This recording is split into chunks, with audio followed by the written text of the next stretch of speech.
Bab 1314. Daniel, tujuan utama aku datang kali ini adalah ingin merundingkan masalah proyek gedung stadion. Akhirnya Tuan Besar Louis mengatakan tujuan kedatangannya. Mengenai dokumen terkait, aku percaya kamu sudah melihatnya. Sekarang pemegang saham yang lain tidak memiliki pendapat, hanya menunggu kamu menandatanganinya. Pemegang saham yang lain tidak memiliki pendapat. Daniel sedikit menaikkan alisnya. Mereka sedang menunggu keputusanku kan.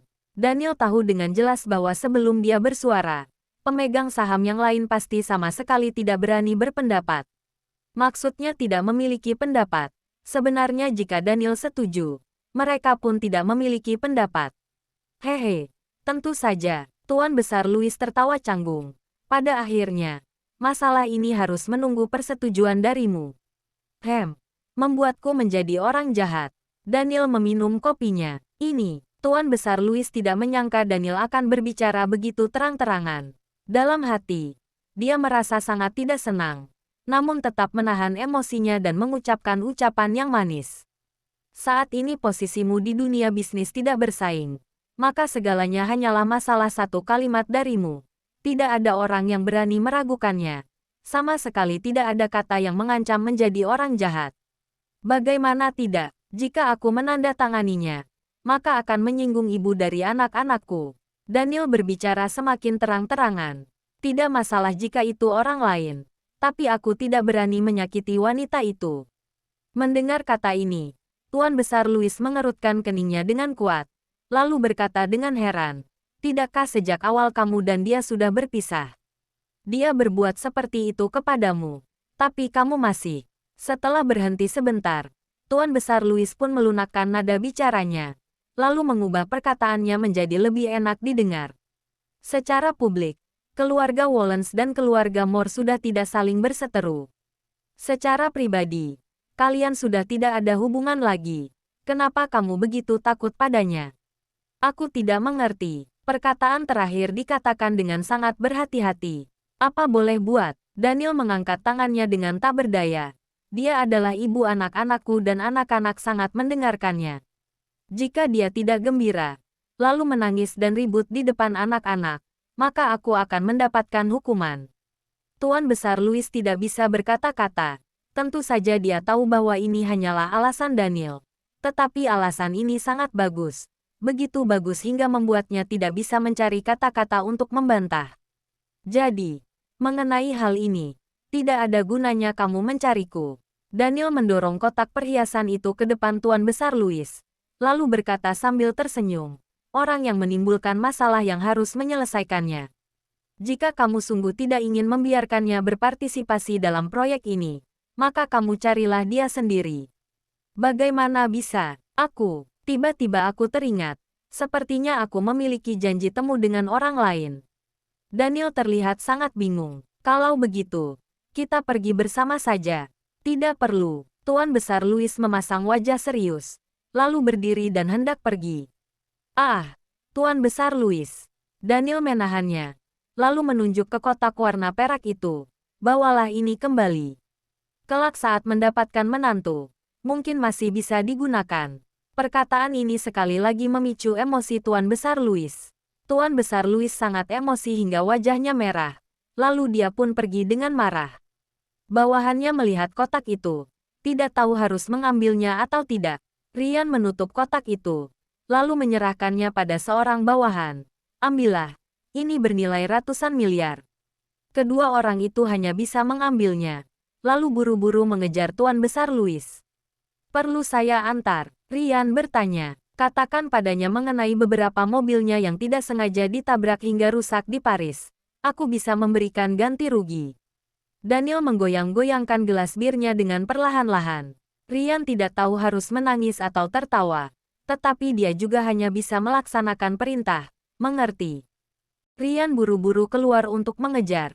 Winnie masuk untuk membereskan barang-barang, sambil berkata dengan suara kecil, "Presdir Daniel, saya dengar sepertinya Duke Louis juga datang ke kota Bunaken."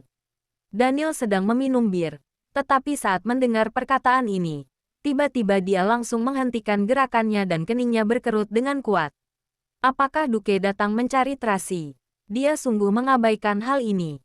Tuan Besar Louis si rubah tua ini sepertinya ingin menggunakan cara halus dan keras. Diri sendiri tidak bisa menyelesaikan masalah, maka menyuruh Duke untuk pergi memohon kepada Tracy agar dia berinisiatif mundur. Bab 1315. Tok-tok. Pada saat ini, terdengar suara ketukan pintu dari luar. Winnie melihat kamera intercom, lalu melapor. Presdir Daniel. Itu Dr. Lily. Biarkan dia masuk. Daniel merespons. Baik. Winnie membuka pintu, lalu mempersilahkan Lily masuk. Tuan Daniel, ada suatu masalah. Setelah aku berpikir ke sana kemari, tetap merasa seharusnya meminta instruksi darimu. Lily mengeluarkan sebuah dokumen, lalu berkata kepada Daniel, sore ini Nona Tracy meneleponku mengenai masalah Windy. Setelah mendengar perkataan Lily, Daniel mengambil dokumen itu dan melihatnya sekilas. Dr. Heidi memang sungguh sulit diundang. Kamu ingin memintaku untuk turun tangan. Aku tidak berani. Lily tertawa getir.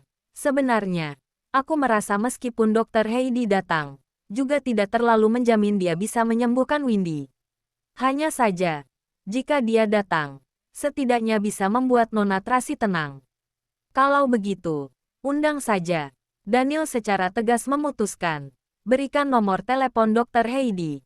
Sekarang juga aku akan meneleponnya. Baik, Lily buru-buru mengetikkan nomornya, lalu menyerahkan telepon kepada Daniel. Pada saat yang sama, dalam perjalanan pulang ke villa sisi utara, Tracy memegang ponselnya dengan ekspresi sangat emosi. Sungguh kurang ajar. Aku sudah bicara panjang lebar. Juga memberikan harga yang begitu tinggi. Dr. Heidi itu masih saja tidak menjaga gengsiku. Dokter-dokter hebat memang biasanya sangat berkarakter. Naomi berkata sambil tersenyum. Aku kira dia tidak tahu identitas Anda yang sebenarnya. Khawatir Anda adalah penipu dan tidak bisa dipercaya. Maka dia pun tidak bersedia datang. Mungkin juga, Tracy mengerutkan keningnya. Mungkinkah aku harus secara pribadi pergi ke negara Maple?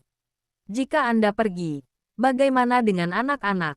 Naomi buru-buru berkata, meskipun biasanya Anda juga sibuk dengan urusan sendiri dan anak-anak juga dijaga oleh Paula, tapi setidaknya mereka bisa bertemu dengan Anda saat malam hari. Mengetahui bahwa Anda ada di rumah, mereka pun merasakan rasa aman di dalam hati. Jika Anda pergi, mereka pasti tidak merasa tenang. Benar, Tracy terlihat sangat risau. Carlos Charles dan Carla masih baik-baik saja. Setidaknya ada papi mereka. Namun, yang tiga anak itu tidak memiliki orang tua di samping mereka.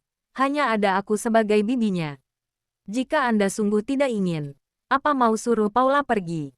Naomi memberikan saran. Paula tidak bisa melakukannya. Tracy berpikir sejenak, lalu berkata, begini saja, kamu pergilah dengan membawa 2 orang. Tapi jika aku tidak ada orang terdekat di sisi Anda. Paula sudah sangat sibuk hanya dengan menjaga anak-anak saja. Tidak perlu banyak omong kosong. Tracy berseru dengan suara rendah. Baiklah, Naomi tidak berdaya. Hanya bisa mendengarkan perintah. Saat dia hendak bersiap-siap, saat ini ponsel Tracy berdering. Ini Lily. Tracy segera menjawab panggilan itu. Halo, Nona Tracy. Dr. Heidi sudah setuju untuk datang ke kota Bunaken. Lily berkata dengan gembira.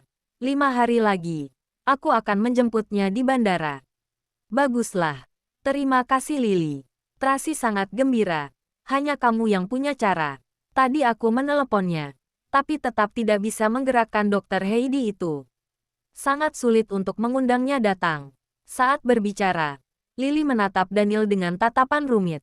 Jika bukan pria ini yang bersuara secara langsung, juga tidak akan bisa meminta dokter itu datang. Bagaimana kamu bisa membuatnya datang? Tracy bertanya dengan penasaran. Sedikit banyak kami punya jalinan pertemanan. Ditambah memberikan penawaran yang sangat bagus. Maka dia pun setuju. Lily berbicara dengan sangat hati-hati. Tadi Daniel sudah mengingatkannya untuk tidak membiarkan Tracy tahu bahwa dialah yang membantu. Seluruh biaya akan ditanggung olehku. Tracy segera berkata, kali ini aku sungguh berterima kasih padamu Lily. Jangan sungkan, sekarang aku mau menelepon Denny, agar dia tidak terus mengkhawatirkan masalah ini. Baik, cepat telepon. Saat Tracy hendak mengakhiri panggilan, tiba-tiba dia mendengar sebuah suara di sisi sana. Presdir Daniel, dokumen ini. Winnie baru bicara sampai setengah. Dia sudah terdiam karena terkejut oleh gerakan tangan Daniel. Bab 1316. Lily buru-buru mengakhiri panggilan telepon, lalu menatap Daniel dengan panik. Seharusnya Nona Tracy tidak mendengarnya, kan? Maaf, Presdir Daniel. Saya tidak tahu bahwa Dokter Lily sedang menelepon. Winnie meminta maaf dengan panik. Ini karena Direktur Tony membutuhkan dokumen ini secara mendesak, maka saya... Sudahlah, Daniel mengulurkan tangan dan menerima dokumen itu, lalu menandatanganinya dan menyerahkannya kembali. Kalian keluarlah. Baik, kedua wanita itu keluar. Ruangan pun menjadi tenang. Daniel lanjut minum bir. Pada saat ini, Ryan kembali dengan tergesa-gesa, lalu berkata dengan perasaan senang atas penderitaan orang lain. Saya sudah mengantar Tuan Besar Louis keluar. Tadi saya ceritakan tentang masalah ganti rugi mobil. Dia menjadi sangat emosi hingga wajahnya memerah. Periksalah. Apa Duke Louis datang ke kota Bunaken? Daniel berbicara dengan suara tenang. Ryan tertegun sejenak, kemudian segera bereaksi kembali. Saya akan segera memeriksanya. Pada saat yang sama, di dalam mobil, Tracy sedang memegang ponselnya dengan ekspresi yang sangat rumit. Tadi jelas-jelas dia mendengar di telepon bahwa Winnie sedang berbicara dengan Daniel. Maka Lily pasti ada di ruangan presdir di kantor Skywell. Bisa dikatakan bahwa Lily meminta Daniel untuk turun tangan. Barulah bisa membujuk Dr. Heidi datang ke kota Bunaken untuk mengobati Windy. Pantas saja, jika Lily sungguh punya kemampuan. Sejak awal seharusnya sudah bisa mengundang dokter itu datang. Untuk apa menunggu sampai sekarang? Kalau begitu, lagi-lagi dia berhutang budi pada Daniel. Saat Tracy sedang berpikir, tiba-tiba Naomi memperlambat kecepatan mobil. Lalu Cecil berseru terkejut, "Itu Duke Louis." Tracy terkejut. Dia pun mendongakkan kepalanya. Di depan tidak jauh dari sana, terparkirlah mobil Bentley putih milik Duke. Nona Tracy. Naomi menoleh dan melihat Tracy. Tracy mengerutkan keningnya, lalu turun dari mobil. Pada saat yang sama, pintu mobil yang ada di seberang juga terbuka. Lalu Duke turun dari mobil. Hanya tidak bertemu selama setengah bulan. Berat badannya sudah menurun banyak.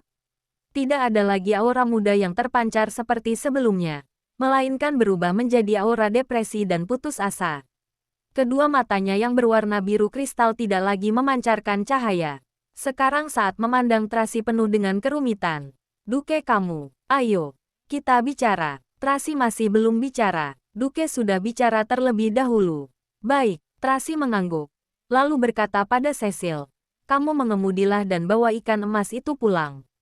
Aku dan Naomi akan naik mobil Duke." "Nona Tracy." Cecil tidak tenang. "Pergilah." Tracy sangat ramah. "Baiklah." Cecil menatap Naomi. Setelah Naomi memberikan isyarat mata kepadanya, barulah dia mengendarai mobil dan pulang ke villa sisi utara. "Ayo, kita cari tempat yang tenang untuk duduk." Tracy membawa Naomi naik mobil Duke dengan berani. Dalam hati, Naomi penuh dengan kewaspadaan. Sebaliknya, Tracy malah sangat tenang, bahkan masih mengobrol santai dengan Duke. "Kenapa tiba-tiba kamu bisa datang ke kota Bunaken? Juga tidak memberi tahu terlebih dahulu." "Aku datang bersama ayahku." Suara Duke sangat rendah. Dirinya yang sekarang sudah jauh berbeda dibandingkan dengan dirinya yang dulu. Dia tidak lagi suka tertawa, melainkan sedikit muram. Mendengar perkataan itu, Naomi semakin mengerutkan keningnya. "Tuan Besar Louis datang ke kota Bunaken." Tracy mengernyit. "Mungkinkah untuk membuatku mundur dari proyek gedung stadion?" Duke diam selama beberapa detik, lalu menoleh dan menatap Tracy. "Tracy, apa kamu pernah mencintaiku meskipun itu hanya sesaat saja?" "Aku terus menganggapmu sebagai teman baik." Tracy menjawab dengan jujur. "Awalnya saat kita bersama, aku sudah mengatakannya." "Aku mengerti." Duke mengangguk dengan lemas. "Duke, ada apa denganmu?" Tracy menatapnya dengan tidak tenang. "Apa kamu baik-baik saja? Aku sudah berusaha sekuat tenaga tapi tetap tidak bisa melepaskanmu." Duke memegang dadanya, sambil berkata dengan sangat sedih. "Setiap hari aku tidak bisa tidur, tidak bisa makan, Seluruh pikiranku penuh dengan dirimu. Jantungku sudah hampir hancur. Melihat Duke seperti ini, Tracy merasa sangat bersalah. Dalam hati, dia menyalahkan dirinya sendiri. Jika saat itu ia tidak menyetujui masalah pernikahan, mungkin Duke tidak akan terperangkap begitu dalam. Bab 1317. Tracy. Duke menggenggam tangan Tracy. Dengan mata memerah, dia memohon secara lemas. Tidak apa-apa jika kamu tidak mencintaiku. Asalkan kamu berada di sisiku, itu sudah cukup. Setiap hari aku hanya ingin melihatmu dan menemanimu. Bagaimana? Melihat Duke yang begitu sedih dan putus asa, Tracy tidak tahu harus berbuat apa. Dia mengira setelah berlalu begitu lama, seharusnya Duke sudah bisa perlahan-lahan melepaskannya. Tidak disangka pria ini malah masih begitu berharap. Tracy, kembalilah ke sisiku. Aku mohon. Tiba-tiba Duke memeluk Tracy dengan erat. Sangat erat hingga membuat Tracy hampir tidak bisa bernapas. Tracy tidak meronta, hanya membiarkan Duke memeluknya. Dia tahu bahwa sekarang suasana hati Duke tidak begitu stabil. Semakin dirinya meronta, pria ini pun akan semakin emosional. Pada saat ini, sebuah mobil Rolls-Royce melintas dari samping. Kebetulan Daniel yang berada di dalam mobil menyaksikan kejadian ini. Hampir secara refleks, Tracy mendongakkan kepalanya dan menatap keluar. Dia pun bertatapan dengan Daniel. Melihat tatapan mata pria itu yang dingin namun penuh dengan kemarahan, Tracy langsung terkejut, lalu tanpa sadar mendorong Duke. Pada saat ini, kedua mobil sudah berpisah jauh. Tracy. Duke masih ingin memeluk Tracy. Tracy pun berseru dengan mengerutkan kening. Duke, jika kamu masih seperti ini, aku akan turun dari mobil. Tangan Duke yang terulur pun berhenti bergerak, tidak berani membuat Tracy marah lagi. Tracy menutup jendela mobil, lalu menarik napas dalam-dalam, mengatur suasana hatinya. Seharusnya Daniel melihat kejadian tadi. Entah apa yang akan dia pikirkan terhadapnya. Sudahlah. Lagi pula mereka juga sudah tidak mungkin kembali bersama lagi. Terserah dia mau berpikir apa. Tracy, aku harus bagaimana agar kamu bisa kembali ke sisiku? Duke masih bertanya-tanya dengan keras. Aku sungguh tidak bisa tanpa dirimu. Duke, kamu harus lebih dewasa. Tracy menasihati dengan sabar. Di dunia ini, tidak ada orang yang tak bisa hidup ketika kehilangan seseorang. Juga bukan setiap cinta pasti memiliki akhir yang baik. Walaupun hubungan kita berakhir, tapi kita masih bisa menjadi teman. Kamu jangan terus terobsesi. Aku sudah mencobanya. Duke sangat menderita. Tapi, aku tidak bisa melakukannya. Kamu bisa. Tracy mencoba membuka pikiran Duke. Sebenarnya, seharusnya kamu lebih banyak keluar untuk mencari teman. Lebih banyak mengenal gadis-gadis yang hebat.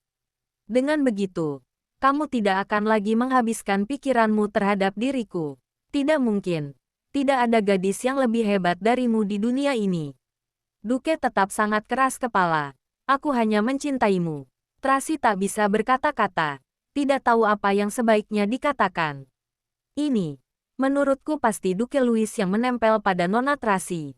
Ryan buru-buru menjadi penengah. Dia tidak bisa melepaskan hingga datang mencari ke villa sisi utara. Nona Tracy naik ke mobilnya juga karena tidak berdaya. Pasti begitu. Berisik. Daniel memelototinya.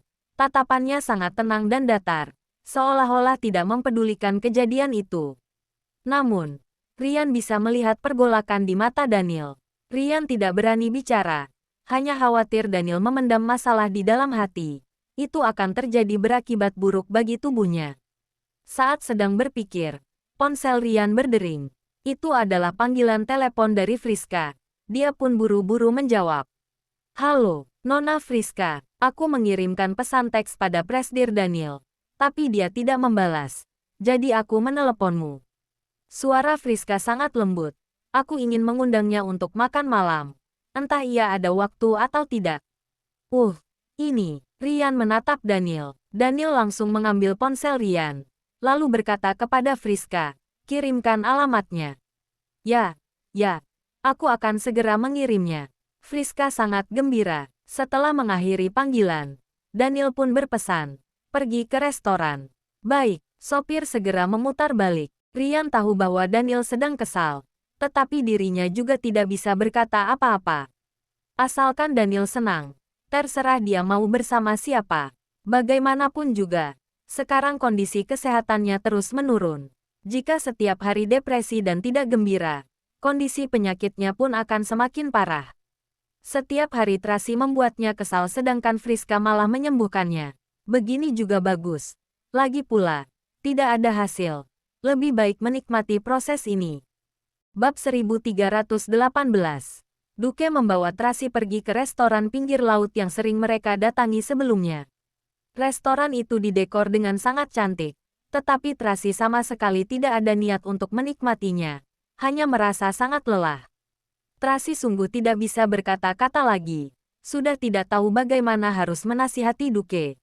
Duke larut dalam dunianya sendiri. Dia menarik Tracy dan memohon, "Tracy, apa kamu masih memikirkan masalah Tamara?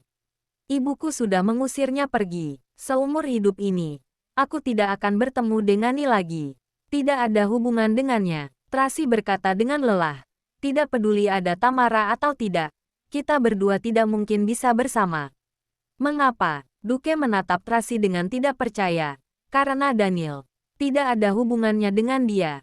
Tracy menatap Duke dengan merasa bersalah. "Duke, membuatmu seperti ini adalah kesalahanku. Awalnya seharusnya aku menolakmu dengan tegas dan bersahabat mempertahankan hubungan pertemanan kita. Mungkin saja sekarang kamu bisa memiliki kebahagiaanmu sendiri." Sayangnya, Duke sama sekali tidak mendengarkannya. Dia larut dalam perasaannya sendiri dan tidak dapat keluar. "Bukan begitu. Kebahagiaanku adalah kamu, bukan orang lain." Duke, Tracy masih ingin menasihatinya. Tetapi pada saat ini, terdengar suara penuh hormat dari luar pintu. "Presdir Daniel, mengapa hari ini Anda bisa ada waktu luang datang kemari?" "Nona Friska, apa kalian sudah menyiapkan hal yang kuminta?" Terdengar sebuah suara yang enak didengar. "Sudah siap. Hanya saja." Manajer itu berbicara sambil menatap tempat duduk di samping jendela dengan perasaan serba salah. "Kedua orang itu juga adalah tamu VIP. Kami tidak berani menolak mereka." Friska dan Daniel melihat ke arah pandangan manajer itu, lalu menyadari Tracy dan Duke yang duduk di samping jendela. Keempat orang itu pun tertegun. Sungguh suatu kebetulan. Melihat Daniel, tiba-tiba Duke pun menjadi emosional. Tangannya yang memegang pisau dan garpu terkepal erat hingga gemetar. Sepasang mata birunya memancarkan api kebencian. Sedangkan Tracy, melihat Daniel dan Friska datang bersama ke restoran, perasaannya pun menjadi campur aduk. Jika sebelumnya pertemuan di bar Kaisar sudah sengaja diatur, kali ini adalah kebetulan. Dia dan Duke juga datang ke sini secara tiba-tiba, sedangkan Friska dan Daniel mungkin sudah melakukan reservasi terlebih dahulu. Kelihatannya mereka sungguh menjalin hubungan. Tracy segera bersikap pura-pura tenang. Namun, genggamannya pada gelas anggur malah menjadi lebih erat. Melihat Tracy kembali bersama Duke, kemarahan di hati Daniel pun semakin berkobar. "Tidak apa-apa. Mereka adalah orang sendiri," kata Friska kepada manajer. Kemudian, dia berinisiatif menyapa Tracy. "Nona Tracy, sungguh kebetulan." Kedua orang itu bersama-sama berjalan ke arah Tracy. Daniel pun merangkul pinggang Friska. Gerakannya sangat intim, membuat Friska tertegun sejenak. "Nona Friska, lagi-lagi kita bertemu." Saat menoleh untuk menyapa, kebetulan Tracy melihat Daniel merangkul pinggang Friska. Hatinya pun seolah-olah ditusuk oleh jarum. Ada rasa sakit yang sangat tajam. Namun, dia malah berpura-pura tenang. Bahkan masih tersenyum dan berdiri untuk berjabat tangan dengan Friska. Awalnya Duke sangat marah, tetapi dia menjadi sedikit bingung dengan situasi aneh ini. Dia menatap Daniel dengan tertegun. Matanya penuh dengan kebingungan. Mengapa Daniel membawa wanita lain? Selain itu, Tracy juga bersikap begitu tenang dan secara terbuka menyapa wanita itu. "Duke Louis, apa masih ingat aku?" Friska menyapa Duke sambil tersenyum. "Siapa kamu?" Duke tidak ada kesan terhadapnya. "Aku Friska Amberson. Kita pernah bertemu di beberapa acara publik. Mungkin kamu yang tidak mengingatku." Friska menjelaskan sambil tersenyum. "Tidak disangka bisa bertemu di sini. Sungguh kebetulan." "Oh, benar." Setelah sekian lama baru bisa bereaksi kembali. Duke menatap kedua orang itu dengan bingung. "Kalian Kami juga datang untuk makan. Friska berkata sambil tersenyum. Kami tidak mengganggu lagi. Ya, Duke mengangguk dengan sopan. Kemudian, Friska membawa Daniel duduk di tempat sebelah. Dari awal sampai akhir, Daniel tidak berbicara. Hanya menemani di samping Friska dengan diam. Terlihat sangat dingin. Jangan lupa like, komen, and subscribe ya. Terima kasih. Tunggu terus kelanjutannya.